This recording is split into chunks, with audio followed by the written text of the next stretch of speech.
everyone, my name is Maricel Juraypan, a BE Ed student of Narso Shatin campus. So, my topic for today is all about outcome-based learning for teacher preparation curriculum. So, definition of outcome-based education or OB.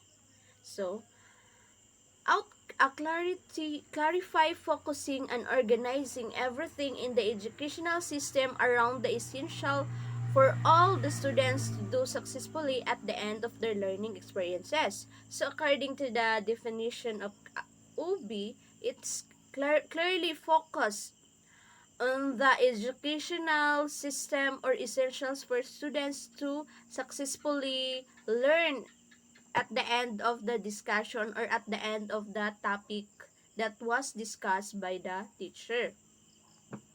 So, Sprady promised that in outcome-based education, all students can learn and succeed, but not at the same time or in the same way.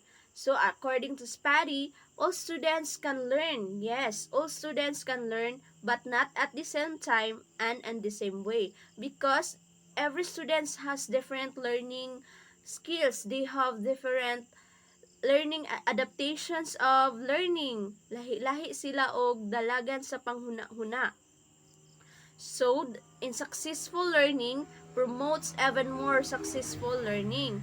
So, if the learning was successful, so the teacher must promote a learning or a learning discussion that the students can gain knowledge on that. So schools and teachers control the conditions that will determine if the students are successful in school learning. So there are four essential principles in outcome-based education. So first is the clarity of focus principles. So clarity of focus requires instructions when designing instructor in order to facilitate learning outcomes. So, and the second is the designing backward principle. So, it says that based on Sprady's first premise that while all learners can be successful, the way require different instructional strategies and additional learning opportunities in order to do so. So in designing backwards principle, it says that every student can learn and can be successful. So for that to happen, the teachers need to have different learning strategies or different learning styles or use different kind of materials so that that students can cope up that discussion and can learn something. So it's the teacher's strategy to make the discussion joyful as well as the students can learn knowledge. So in high expectations, according to which success reinforces prior learning, heightens self-confidence, and provides motivation. So, in high expectation principle, it reinforces the prior learning and to boost the self-confidence of the students.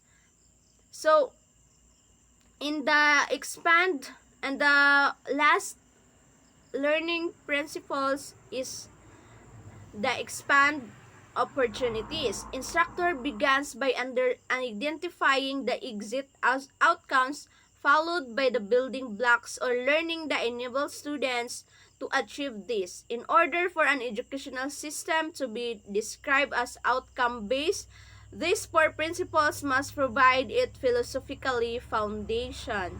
So, expand opportunities. So, for the teachers, you need to expand your knowledge. You need to expand your teaching skills for the students to be successful in the learning process. So, there are teaching teaching learning in outcome-based education. So, there are some tips on how teaching learning be done in outcome-based education. So, first, teachers must prepare students adequately. So, teachers, you must prepare your students to be adequately lesson you in your discussion. And second, teachers must create a positive learning environment. So, as a teacher, you need to make your classroom a positive environment that can make your students feel nang they feel nga safe sila to that environment, dili siya puro negative, para ang kanang atong estudyante ganahan nga magbalik-balik sa atohang classroom, dili kay katong kuan kayo boring kayo ang imong classroom. So young learners for today is dali sila kayo ma-bored, so you need to think of different learning strategies or teaching strategies that can make your students enjoy their learning, enjoy their day, as well as they also gain knowledge to your discussion. And then third, teachers must help their students to understand what they have to learn, why they should learn it, and how well they know that they have learned. So, as teacher, you must encourage, or you must imo silang explainan why they need to learn that things nganong kinahanglan na nilang mabalaan. And then fourth, teachers must use a variety of teaching method. So as teachers, dili kay usara ang imong focus. You must need to know or use any variety of teaching methods. There are so many teaching methods that can be used in teaching. So teachers must provide students with enough opportunities to use the new knowledge and skills that they gain. Teachers must help students to bring each learning to a personal closure that will make them aware of what they learned. So, assessment of learning outcomes in OB. So, to be useful in OB system, assessment should be guided by the following principles. So, first, assessment procedure should be valid. Procedure and tools should actually assess what one's intend to test. And then second, assessment procedure should be reliable. The result should be consistent. And then third, assessment procedures should be fair. Cultural background and other factors should not influence assessment procedure. And then fourth, assessment should reflect the knowledge and skills that are important to the students. Fifth, assessment should tell both the teachers and students how students are progressing. Sixth, assessment should support every student's opportunity to learn things that are important. 7. Assessment should allow individual or uniqueness to be demonstrated. And 8. Assessment should be comprehensive to cover a wide range of learning outcomes. So for you to know that your students are successful in learning, you need to use these 8 assessment methods. So learners' responsibility for learning. So learners are responsibility for learning. So if you are not willing to learn, no one can help you. If you are determined to learn, no one can stop you.